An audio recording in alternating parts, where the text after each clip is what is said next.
here with Trifecta Off-Road, and I decided, like always, to start recording some type of fabrication project that I have when I've already started. Should have started from the start.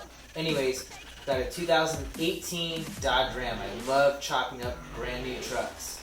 It's always, there's something cool about that because you don't get a chance to do it all the time. This is a friend of mine. He wanted to get a bumper made, and so just like the Chevy Tahoes, which I've done bumpers for too, this truck has a plastic bumper that you can't really take apart. You got to cut it. So that's why I love cutting, brand new trucks, cutting a bumper off. It's awesome.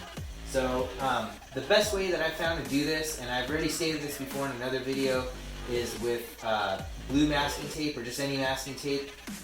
Mark out your lines and cut with a cutoff wheel just below the tape line, and that way it gives you a little fudge room to clean up the lines and make it nice and straight.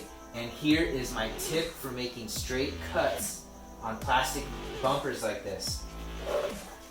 It's a Harbor Freight handheld belt sander.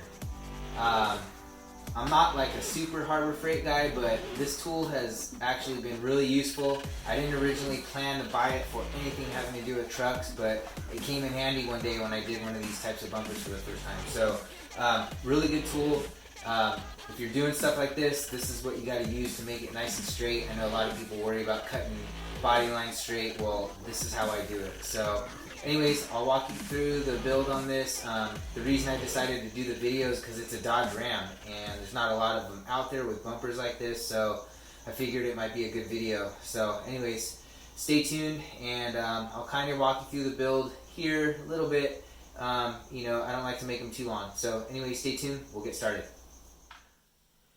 Alright, so I'm going to show you my trick to bending real quick.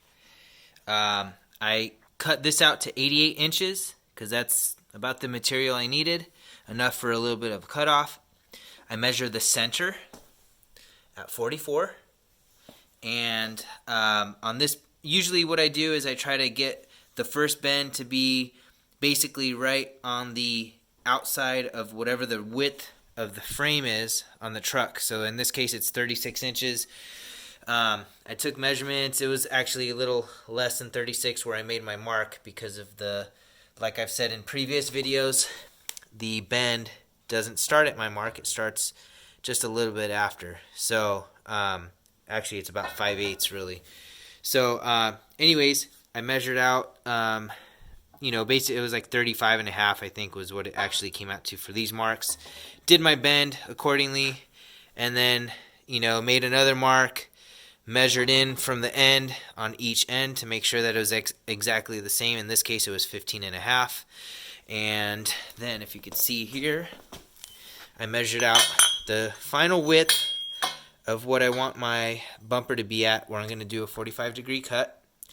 And what I do is I take another 2-inch tubing, that's what I'm using, stick it up next to it, take a file the top. You can see the line right there at the top, and so that measurement's 3 1/8. Do the same thing on this side. I didn't make my mark on the top yet here, but that's my mark right there at 3 1/8. So now I know that everything on this tube is bent exactly in the spot that it's supposed to be bent, and where I'm cutting is equal on each end. So I never really have to mess with these tubes to make them work because based on my measurements, everything comes out pretty much exactly the same side to side, and I don't have to worry about any lopsidedness on the bumper. So if you start out with accurate measurements in the beginning and it's calculated, it makes your work a lot easier in the long run because you don't have to do certain measurements and eyeballing just to make sure everything's straight. So that's my tip for tube bending real quick. Alright, final rainy day product. Bumper's done, skid plate's mounted.